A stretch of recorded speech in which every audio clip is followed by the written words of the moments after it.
Chi lo va a tirare fuori quel diario là? Quel diario è Chi lo va a consegnare? Quel diario è io dovrei consegnare a Toto Tessari perché dirasse la sua opinione. La sua opinione mi non ho mai saputo.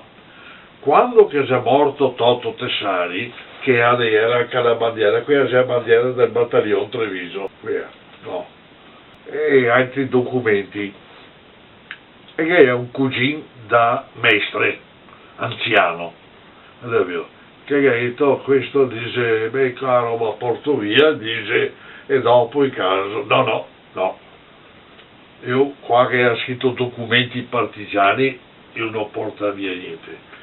Qui è la bandiera, io non la porto via. Allora, questo diario come è Questo diario, cosa succede? Che quando che muoia e che mando se roba interessante, ho tolto un libro che Sossolea, che ha scritto un libro di filosofia, perché era brava, intelligente che Sossolea, storia e filosofia.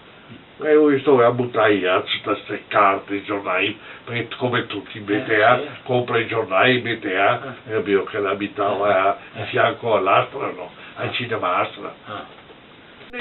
Nelle carte A, ho visto sto blocco qua. E ora questo qua, caspita, già aveva messo che io voglio sapere del Toto, ma mi non so Toto cosa che lei abbia risposto. E ora mi ho dato all'istresso. È stato io darvi all'istresso? Mi ho dato all'istresso. E ho avvertito sua moglie, non so, che quello che ha scritto perché conoscevo bene sua moglie, quello che ha scritto suo marito, le ho dato all'istresso, ecco. E era la storia che mi non voglio che mai niente. Ah, se bello. Fatto bene, parla appunto di questi viaggi che ha fatto. Che faceva, sì. Ecco, bravo. Come ho sempre detto, non ho mai fatto bene. Mai da esso, in modo che ho dato l'istretto. Come lo vuoi. Come sia l'istretto. Sua moglie come... No, dico. Sua moglie non l'ho più vista. Abitava a Fiera, non l'ho più vista. Ma dove abitavi il Bovo? Dove abitavi il Bovo? Ah, Bovo. So che l'abitava su una laterale della fiera, ma non so dove, ma io non so mai andato a casa sua. E del mestiere cosa facevi? Ostia, cos'è? È già in fonderia.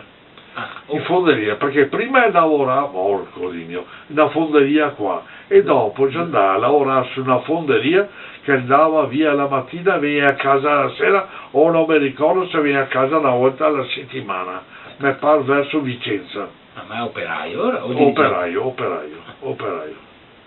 E non era tempo di scrivere? Fonditore. Bravo Tosato, bravo. Sì, io vedo subito davanti oggi.